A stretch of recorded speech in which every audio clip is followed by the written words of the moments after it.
দিয়ে ওটাকে ভালো করে গরম মশলা একটুখানি দিয়ে ভালো করে মেখে তারপরে এখন টো করে নিলাম। তারপরে এই যে গরম তেলে সাদা তেলের মধ্যে ভালো করে গোল গোল করে ভেজে ভেজে লাল লাল করে একটুখানি ভেজে করে উঠিয়ে নিলাম।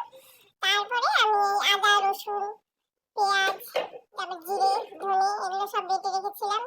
তো এখন তেলটা দিয়ে গরম হয়ে গেছে তেলটা, তোর মধ্যে জিরে তেজপাতা ফোড়ন দিয়ে আলুটা দিয়ে আলু টমেটো একটু টমেটো দিয়েছি, তার মধ্যে হলুদ লবণ দিয়ে ভালো করে একটু আলুটা ভেজে দিয়ে তারপরে সেই মশলাটা দিয়ে দিলাম।